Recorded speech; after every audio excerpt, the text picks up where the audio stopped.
हाल दोस्तों, आज मैं आपके साथ बहुत ही इंपॉर्टेंट इन्फॉर्मेशन शेयर करने जा रही हूँ। तो क्या आपको पता है कि ऐसे कौन से डॉक्यूमेंट्स हैं जो कि 20 साल के बाद, 30 साल के बाद या फिर आपकी फ्यूचर जनरेशन को जरूरत पड़ सकती है, तो उनको बड़े संभाल कर रखने हैं। आपको वीजा मिल गया, आपको ग्रीन कार्ड मिल गया या फिर आप सिटीजन बन गए, तो इस भ्रम में मत रहना कि आपको पुराने डॉक्यूमेंट्स की कोई जरूरत नहीं है। तो फर्स्ट डॉक्यूमेंट है ओसीआई कार्ड आपके बच्चे के लिए।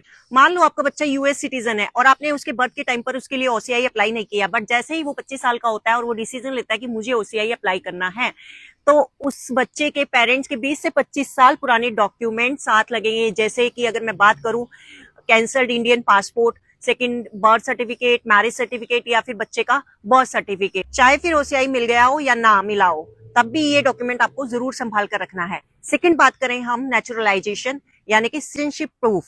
मान लो आप 2008 में यूएस सिटीजन बने और 2030 में आपको कोई लीगल काम, जैसे कि आपको वीजा अप्लाई करना है या फिर आपको पेंशन लेनी है या फिर रिटायरमेंट बेनिफिट्स है, उसमें आपको सिटीजनशिप का प्रूफ चाहिए। तो आप सोचेंगे आपके पास तो यूएस पासपोर्ट है, लेकिन यूएस पासपोर्ट एक्सपायर हो सकता है, बट नेचुरलाइजेशन जो सर्टिफिकेट होता है वो लाइफ टाइम वैलिड होता है।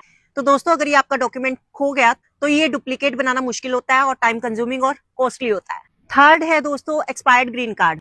तो दोस्तों, जब आप यूएस सिटीजन बन जाते हो तो टेक्निकली ग्रीन कार्ड वैलिड नहीं रहता, लेकिन उसकी कॉपी एक्सपायर्ड वर्जन बहुत इंपॉर्टेंट हो सकता है। फॉर एग्जांपल, मान लो आप यूएस सिटीजन हैं और आप सोशल सिक्योरिटी, रिटायरमेंट बेनिफिट्स या फिर पेंशन के लिए अप्लाई करने जा रहे हैं, तो फॉर्म में आपसे ये पूछा जाता है कि आप यूएस में लीगल कब से रेजिडेंट हैं।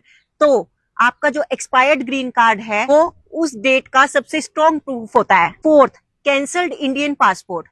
मान लो आप इंडिया में कोई प्रॉपर्टी अपनी क्लेम करने जाते हैं, तो आपको प्रूफ चाहिए होता है कि आप कभी इंडिया के सिटीजन थे, तो उस केस में कैंसल्ड पासपोर्ट आपका सॉलिड प्रूफ है। एंड फिफ्थ, I-130 पिटीशन, जो कि फैमिली स्पॉन्सरशिप के लिए होता है। मान लो आपकी मदर ने आपके लिए 2004 में पिटीशन फाइल की थी और अब आप अपने स्पाउस के लिए अप्लाई कर रहे हैं, तो आपके पास अगर ओल्ड पिटीशन मतलब I-130 अप्रूवल की रिसिप्ट का प्रूफ है, तो आपकी प्रायोरिटी डेट को कंसीडर किया जा सकता है, जिससे आपका वेटिंग टाइम कम हो सकता है और आपका स्पॉन्सरशिप का जो प्रोसेस है वो जल्दी कंप्लीट हो सकता है। तो दोस्तों, आपको किसी भी डॉक्यूमेंट्स की कभी भी जरूरत पड़ सकती है, चाहे वो फिर 5 साल के बाद पड़े या फिर 25 साल के बाद पड़े। तो इन डॉक्यूमेंट्स को स्कैन करके जरूर रखो, सेव करो और अपनी ईमेल आईडी पर जरूर डालो और ओरिजिनल डॉक्यूमेंट्स को सेफ फोल्डर में रखो, क्योंकि इन डॉक्यूमेंट्स की जरूरत सिर्फ आपको ही नहीं बल्कि आपकी अगली जो फ्यूचर जनरेशन है उसको भी पड़ सकती है। तो होप सो इन्फॉर्मेशन अच्छी लगी होगी। इन्फॉर्मेशन अच्छी लगी है तो शेयर एंड फॉलो करना मत भूलिएगा। मिलते हैं नेक्स्ट वीडियो में, तब तक के लिए बाय बाय।